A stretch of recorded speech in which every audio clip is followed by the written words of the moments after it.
కష్టం ఏంటి దయచేసి వేదికల మీద కాకుండా చెప్పుండ్రి. మీ కష్టాలు లేవని మాత్రం నేను అంటలే, ఉన్నాయి 100%.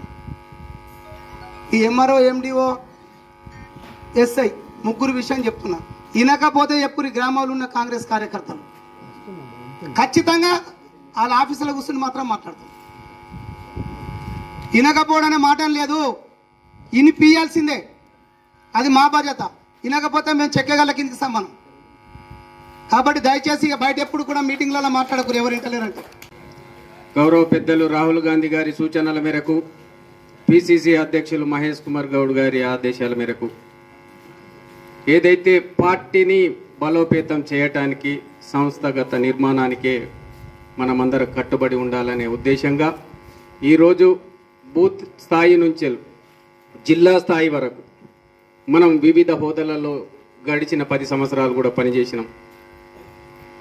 దాంట్లో భాగంగానే ఈరోజు మీ దగ్గరికి మేమందరం వచ్చి మీలో బలమైన నాయకుడు గడిచిన 10 సంవత్సరాలుగా పనిచేసిన వారిని ఎన్నుకునే కార్యక్రమంలో ఈరోజు ఇక్కడ వేల్పూర్ మండలంలో సమావేశం కావడం జరిగింది.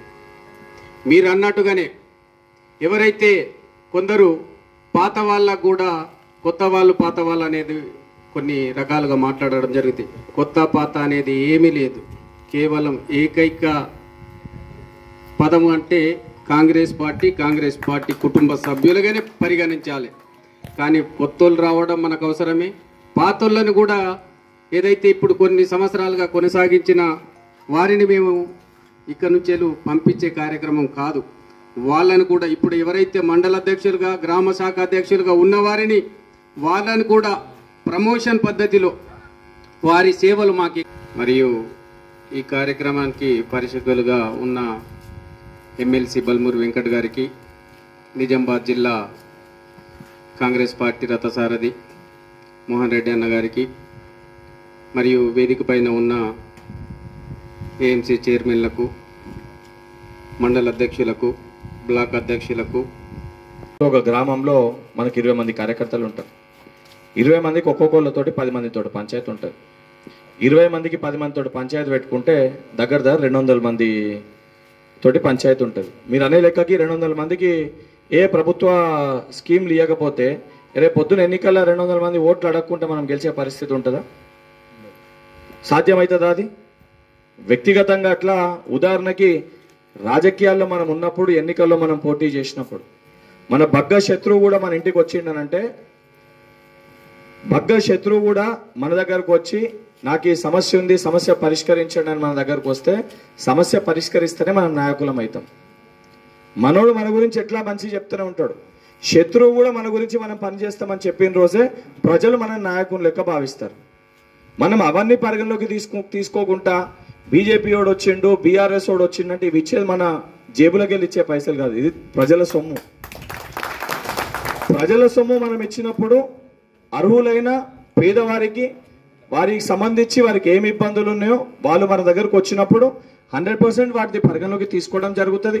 వారు మన దాకా ఎందుకు వస్తారు? అంతర్గతంగా గ్రామంలో మీకు వాళ్ళకి పంచాయతీ ఉంది కాబట్టి కనీసం ముఖం చూపించుకునే పరిస్థితి లేదు కాబట్టి మోహన్ అన్న దగ్గరకో సునీల్ అన్న దగ్గరకో వాళ్ళు వస్తారు. వాళ్ళు వచ్చినప్పుడు నిజంగా మనం నాయకులుగా కావాలని అనుకుంటే, ఇంతకుముందు ఒకరు మాట్లాడుతూ, అదే గ్రామశాఖ అధ్యక్షులు మాట్లాడుతూ, నాకు అక్కడ డబ్బు లేదు ఎన్నికల్లో పోటీ చేయడానికి అని అన్నారు.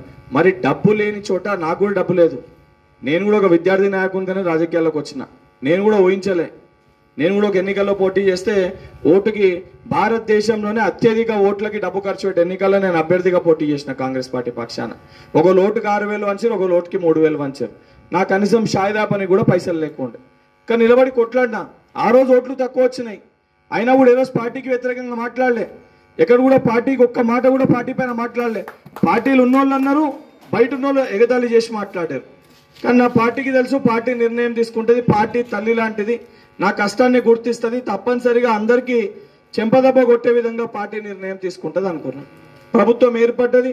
ఏర్పడ్డాక మొట్టమొదట 2 నెలల్లోనే మొట్టమొదట పదవి నాకు ఇచ్చారు, ఎమ్మెల్సీ చేశారు. నేను ఊహించను కూడా ఊహించలే. కష్టపడ్డాను నిబద్ధతతోటి, ఏ ఒక్క పార్టీ పైన విమర్శ చేయకుండా పార్టీ ఇచ్చిన సూచనల మేరకు పార్టీ త్యాగం చేయమంటే త్యాగం చేసిన, పార్టీ నిలవడమంటే నిలబడ్డా, పార్టీ వెళ్ళిపోమంటే వెళ్ళిపోయినా, పార్టీ ఏం చెప్తే ఆ కార్యక్రమాలని నేను పాటించిన. మొత్తం గూగుల్లో, యూట్యూబ్లో ఫోన్ పట్టుకొని ఎక్కడ, ఇంతకుముందు సోషల్ మీడియా మా సోదరుడు మహేందర్ మాట్లాడండి, ఎక్కడొక్క చిన్నది ఎత్తికినా కూడా నా పైన పార్టీని విమర్శించినట్టు మీకు దొరకదు. కనీసం ఎక్కడ కూడా అట్లా అని చెప్పి పార్టీలో ఇన్ కేసు ఎవరైనా ఒకరిద్దరు వ్యక్తులు నాకు పడనోళ్ళు ఉన్నా కూడా వాళ్ళని పక్క పార్టీ వాడు తిడితే పక్క పార్టీ వాడిని తిడతా. నాకు పడదు అని తిట్టిండు కదా మంచిదని చెప్పి కూర్చోను. ఆడు కాంగ్రెస్ పార్టీ కండవ వేసుకున్నట్టే నాకు పడ్డా పడకపోయినా వాడు నా కుటుంబ సభ్యుడు. బయటోడు నా జోలికి వస్తే ఊరుకునే పరిస్థితి ఉండదు. ఆ యొక్క నినాదంతో మనం ముందుకు వెళ్తే 100% సముచిత స్థానాలు కలుగుతాయి. ఇప్పుడు ముత్యంరెడ్డి అన్న కూర్చోండు, మార్కెట్ కమిటీ చైర్మన్ కాలే, ప్రభుత్వంలో రాగానే అయినరు కదా. ఇప్పుడు మోహన్ అన్న కార్పొరేషన్ చైర్మన్ కాలే, తిరుపతి అన్న కార్పొరేషన్ చైర్మన్ కాలే. ఇప్పుడు ఎన్నికల్లో నిలబడినప్పుడు 119 స్థానాలకి ఎన్నికలు అవుతాయి. 119 స్థానాలకి కాంగ్రెస్ పార్టీలో 1000 మంది ఆశావాహులు ఉంటారు. నేను కూడా ఒక నియోజకవర్గానికి ఆశావాహుని ఉండే, కానీ నాకు ఇయ్యలేదని చెప్పి నేను పార్టీని తిట్టినా అనుకో, గెలిచేది 60 గెలిస్తేనే 119 పోటీ చేయగలుగుతారు.